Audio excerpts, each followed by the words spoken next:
Hello, today we are with Aqua Airways for a flight from London to Greece. Join me as we take a look at all the Aqua Airways has to offer. Walking into the check-in area, I noticed that, although pretty large, the check-in area was just, well, kind of empty looking. But to be honest, I might just be a little nitpicky. I went to the self-check-in to get checked in, but to my surprise, it was not yet open. I was a whole 20 minutes early to this flight, which with other airlines is usually not an issue, but here the check-in would not start until the server was locked. No worries though, I just went and ran around banging my head against a wall for 20 minutes.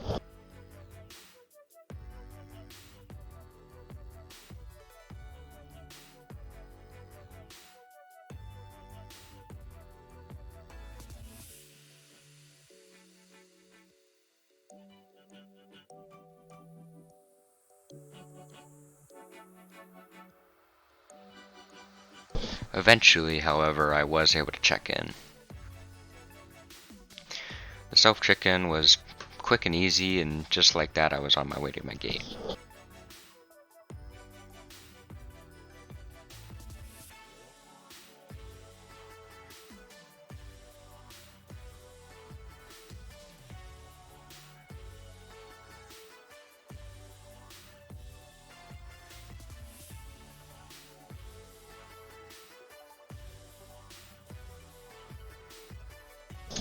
This was quite an interesting airport. Past check-in was a winding hallway with all the stores and restaurants.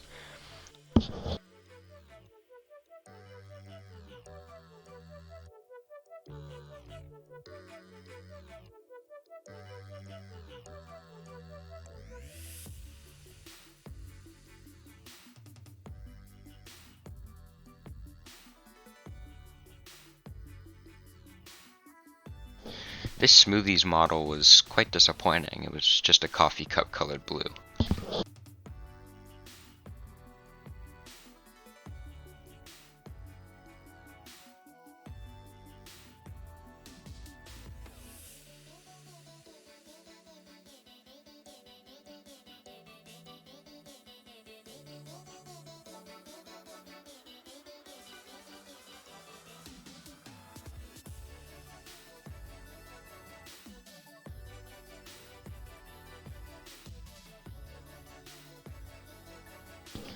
Now this area was very cool. It was a large sky bridge that connected the main portion of the airport to the gates. It was a pretty clever design.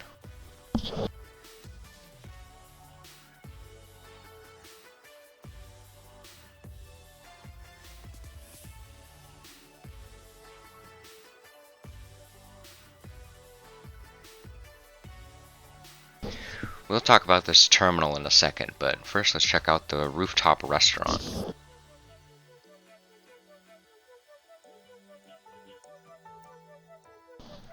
Honestly, this was kind of disappointing. It is cool to see the runway and the taxiways from up here, but the space itself is small and bland, and as you'll see later, there's a bug with it.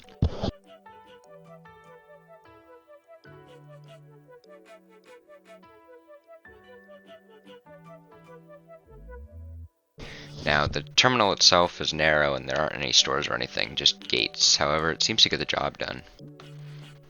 Upon arriving at the gate, I realized that the plane was not there. Is anyone getting flashbacks to Le Monde, or is that just me? Anyways, I was confused because while we were waiting for check-in, they announced that the plane was parked at the gate. Later we found out that there was some sort of issue with the plane, but no worries. That just gave me more time to explore the terminal.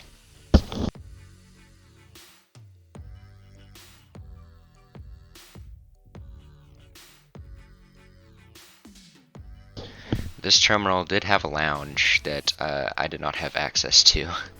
But from what I could see, this lounge was, well, it was terrible, to be honest.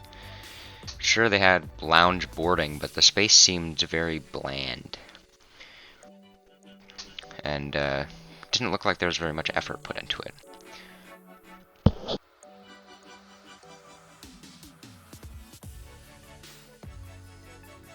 For our troubles, they gave us free cookies, but these cookie models were laughable, although I eventually realized that there were two things of cookies that we were given.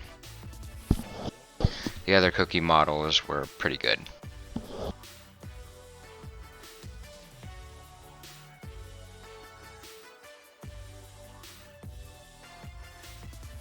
I decided to go up to the rooftop restaurant again, but this turned out to be a mistake. Remember that bug I was telling you about? Yeah, I was stuck on the roof.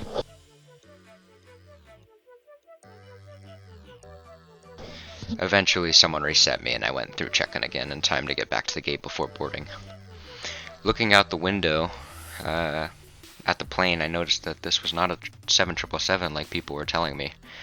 I hope this was not what Aqua Airways thought was a 7777, because it was definitely not one.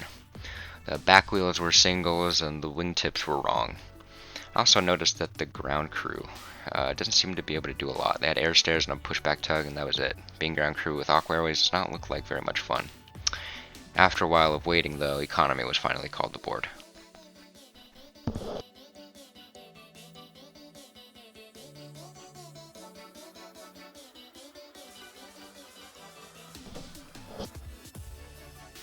I'll talk about the seat once we're in the sky. For now, enjoy pushback, taxi, and takeoff.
Well, that was an interesting takeoff. Anyways, let's talk about this seat. It was very spacious and had a well-designed IFE, even if the cameras were still under development. Something that was annoying, though, was that the window was situated in a position where I could not see out of it in first person. My main gripe, however, was not about my seat, but about the first-class seats. They were terrible. They were just larger economy class. I would not spend money on this. I decided to order some food with my IFE. They had plenty of options and the food came very quickly.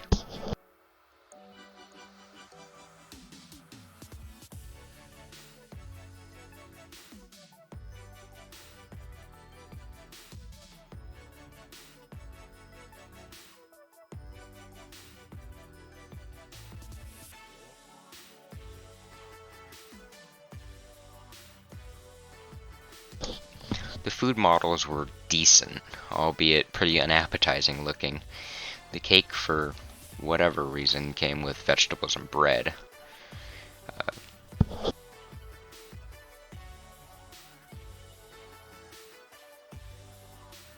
In no time, though, it was time to land. It is here, however, that I will be apologizing for the lack of time-lapse in this video. I got a little bit, but for some reason it was broken and kept skipping parts.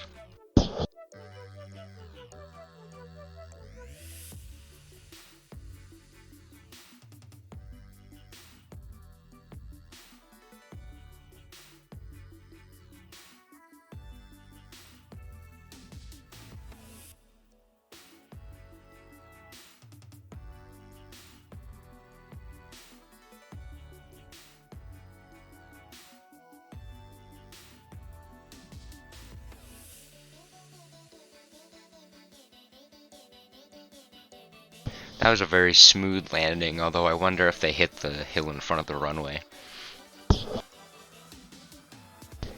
Taxiing into parking, I realized that there was no destination airport. More on the destination in a minute.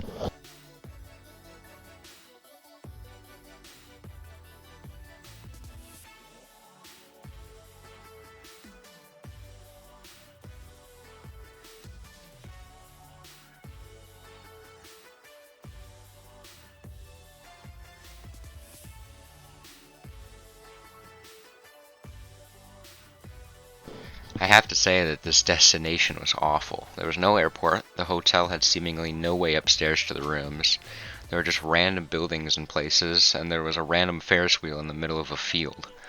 This destination was one of the worst I've seen and really shows a complete lack of effort by the devs.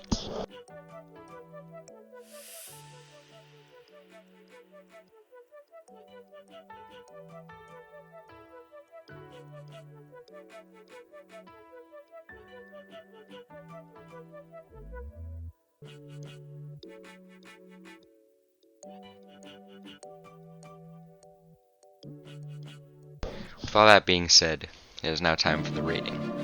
Starting with the airport. It was cleverly designed but definitely showed lack of effort in the terminal area, most notably in the lounge. The airport gets a 3 out of 5.